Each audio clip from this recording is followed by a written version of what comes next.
سلام بچه ها، وقت همگیتون بخیر باشه. امیدوارم حال دل همگیتون خوب باشه. قرار بود یه ویدیو تهیه بکنم، به همتون قول داده بودم که چه وسایلی ها قراره ببرم تو این سفر طولانی، این سفر دراز نزدیک 1200 کیلومتر از خلیج لابرادور تا مونترال، همش هایک و همش طبیعت گردی و آشنایی با آداب و رسوم مردم. ببینیم چیا میخورن، یه ناخونکی به غذاهاشون بزنیم و کلی برنامه‌های فان. میدونین دیگه، مثل جریان آمازون که سفر کردیم به قاره امریکای جنوبی، کلی برنامه داریم، کلی اتفاقای قشنگ قراره بیفته تو مسیرمون و خوشحال میشم که همراهم باشید و با دیدن و با تماشای ویدیوام من رو همراهی بکنید و حمایتم کنید. خب طبق معمول با اینا آشنایید، با همه اینا آشنایید. این که چادر یک نفره معروف من که کوتوپاکسی ضد آب و فوق‌العاده راحت، سبک، خیلی عالیه. همیشه هم ازش راضی بودم. به خصوص این که از دو طرف هم توری داره، هم باز میشه، بسته میشه و این بهترین حالتشه که یه جایی که داری از گرما میپزی هر دو طرف رو باز میکنی و یه بادی هم جریان پیدا میکنه، میری تو خلسه و استراحت میکنی.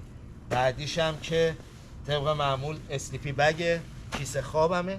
این کیسه خواب مال 0 درجه است، ولی خب هوای این طرف مناطق سرزمین های شمالی یه مقدار ناشناخته است، واسه ای که به قول معروف تو سرما یهو تیکه پاره نشیم، یخ نزنیم و حرفا. این 0 رو همراه خودم میبرم برای اطمینان. و در آخر هم بیایم اینو بهتون نشون بدم. اینم دوشک بادی مکینلی که همیشه همراه سفرهای من بوده. خیلی راحته، خیلی نرمه، اندازه کافی ضخامت داره، فاصله داره. خوبی این قضیه اینه که من میتونم از کیف این دوشک بادی به عنوان متکا هم استفاده کنم. یعنی میام تمام بالش‌ها رو، خودش نرمه، تو پوسته داخلی اضافه کرده، خودش نرم شده و میتونم ازش استفاده کنم به عنوان بالش. این از پس این سه تا چادر، اسلیپینگ بگ و مترس یا همون تشک بادی من. ولی بیایم سراغ این هیولاها. یادتونه اون جک وولفسکین، اون بوتایی که تا 5000 مایل که من هایک کرده بودم با هم بود توی امریکای جنوبی و اونجا به خاطر که سنگین بود و دیگه تیکه پاره شده بود، اون رفیق با معرفت رو من بی معرفتی کردم و ازش جدا شدم. اومدم اینجا برای راحتی هایک کردن یا کوهنوردی یا پیمایش مسیرم. اومدم این دفعه وارد تابو شکنی کردم و از مارک آرکتریکس استفاده کردم. فوق العاده خوبه، سبکه، پا نفس میکشه توش و خب کفیه ویبرام هم داره. دوستش دارم، اتفاقا خیلی هم خوش رنگه، خیلی خیلی قشنگ، شاخ هم هست، من دوستش دارم. و گورتکسه، متریال گورتکس و ضد آب کامل. این از این مجموعه. بیاین تا بریم یک سری وسایل دیگه هم که قراره همراه خودم ببرم و بهتون نشون بدم. بریم. خب بچه‌ها، از چادر و اسلیپینگ بگ و تشک و البته کفش هایک که خارج بشیم، میایم به وسایل جزئی ولی لازم تو این مسیر. بیایم اول از خب ژاکت بارونی بگیم. یه ژاکت بارونی دارم من که فقط جنسش نایلونه، هیچ ضخامتی نداره، یعنی هیچ گرمایی نداره، فقط سبک و خیلی راحته که میتونم ازش استفاده بکنم وقتی که داره بارون میاد. ببخشید. این یه چادره، یه مدل چادر دیگه است که فقط به صورت تارپ هستش، فقط یه پارچه است که این طرف و اون طرفش هر 4 طرفش سوراخ داره و من میتونم با بند آویزونش کنم به درخت‌ها و یه حالت چادر خیلی خیلی بهاری و تابستونی داره، سبک و راحت.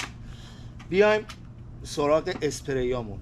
طبق معمول اسپری ضد پشه که دراکولا نخورنمون.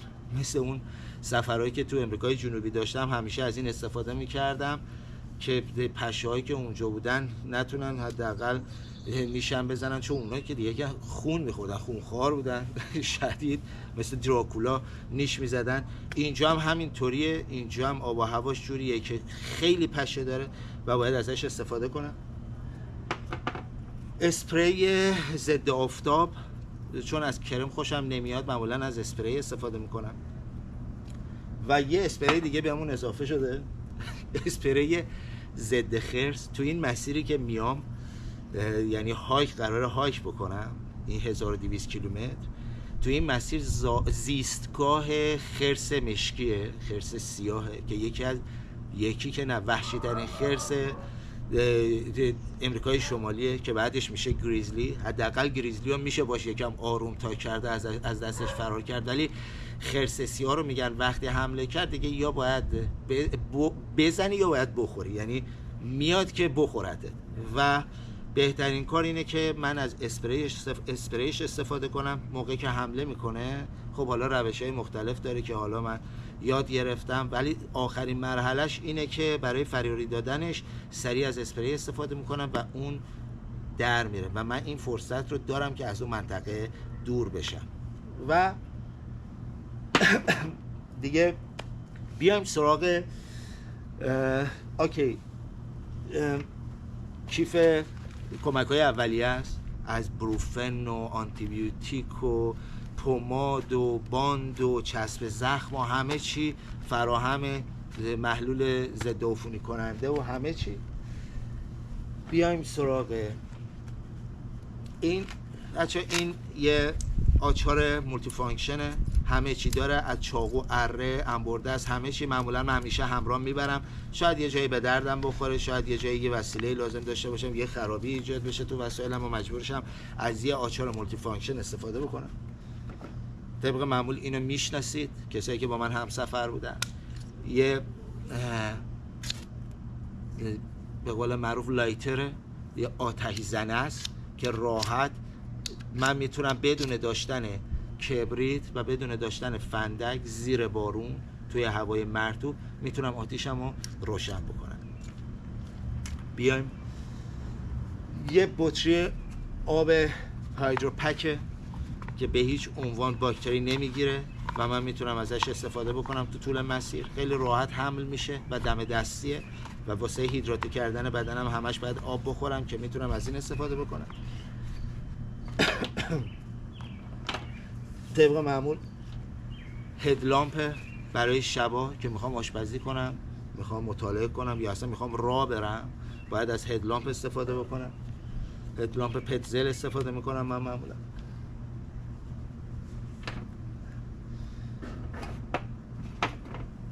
خب عشق من جت بوی که استاد سری جوش آوردن آبه، که عشق منه بچه.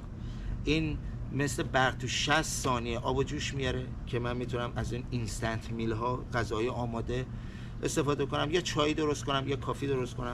خیلی راحته و یکی از رفقای همیشگی منه. بدنش به هیچ عنوان داغ نمیشه. توی فیلم هم دیدید موقعی که آب جوش میشه این قسمت کامل قرمز میشه.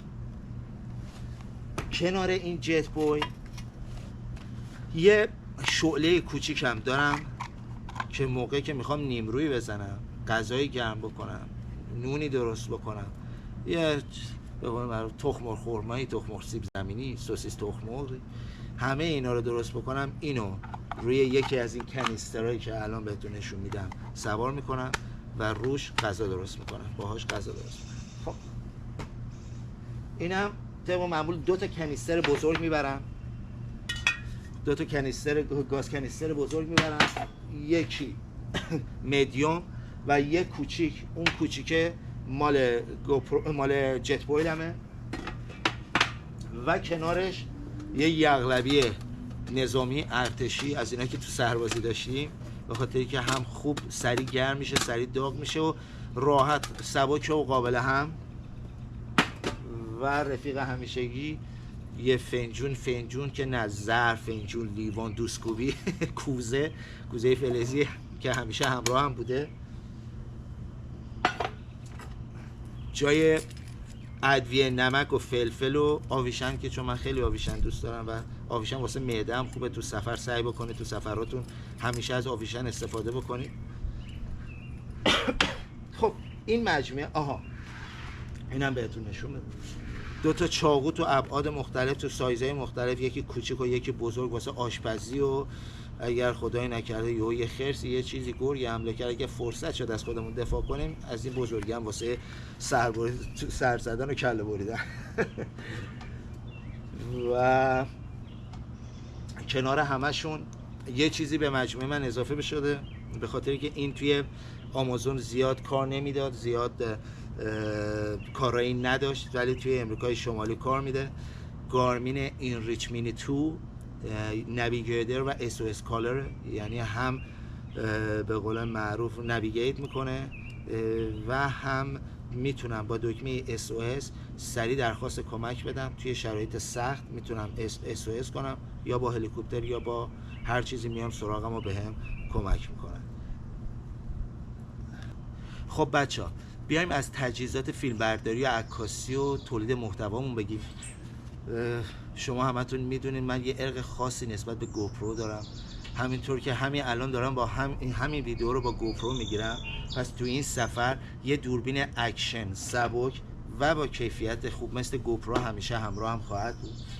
در کنارش تصویر هوایی خواهیم داشت، درون DJI مینی 4 پرو مینی 4 که به خاطر سبکیش، به خاطر اینکه 249 گرمه نیاز به پرمیشن، نیاز به اجازه برای استفاده ندارم، نیاز به مجوز ندارم و همه جا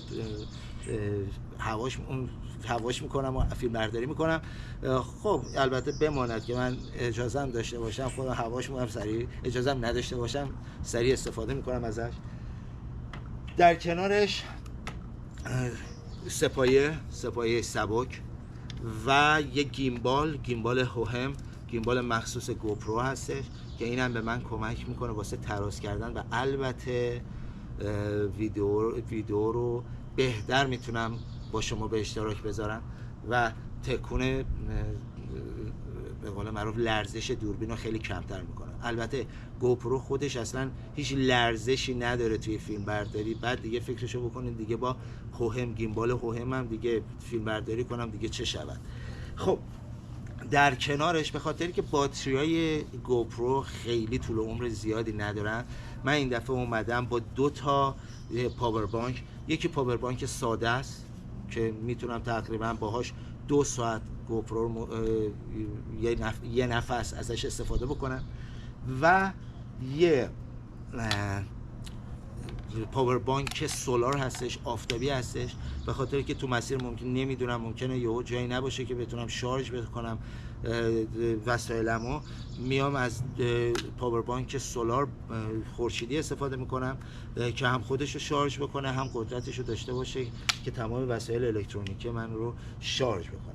خب از لایت استفاده میکنم واسه نور شب، به خاطری که یه مشکلی که گوپروها دارن لو لایت هستش. فیلم برداری تو لو لایت خیلی با دردسر یه مقدار کیفیت رو میبره زیر سوال، ولی با لایت اگر اضافه بکنم خیلی میتونه به کیفیت تصویرم تو شب کمک بکنه. در آخر اگر چیزی رو جان انداخته باشم میایم سراغ بکپک من، کوله پشتی من که 80 لیتر 70 پلاس 10 80 لیتری است که همه اینا رو، همه این وسایل رو من میتونم داخلش جا بدم و خوبیش اینه که از پشت خیلی استاندارد کمر من رو، به خصوص استاندارد کمر من رو خیلی خوب رعایت کرده و خیلی توش راحتم، وزن رو بالانس میکنه، پخش میکنه پشت من و اذیتم نمیکنه تو مسیر و کلا خیلی چیز راحت خوبیه.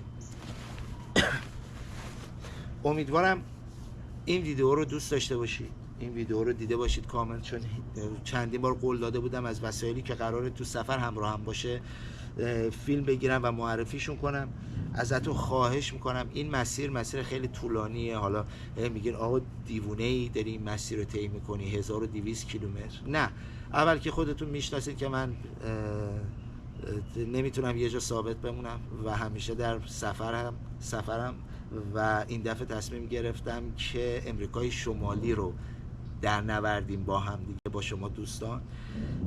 و برای اینکه خب کنار این قضیه بتونم حمایت شما رو هم داشته باشم، این دفعه خواستم درآمد یوتیوب رو، درآمد حاصله یوتیوب رو از ساخت و تولید فیلم های این مسافرتم، این سفر 1200 کیلومتری رو کمک کنم به کودکان سرطانی، کودکانی که با سرطان دست و پنجه نرم میکنن، میجنگن تا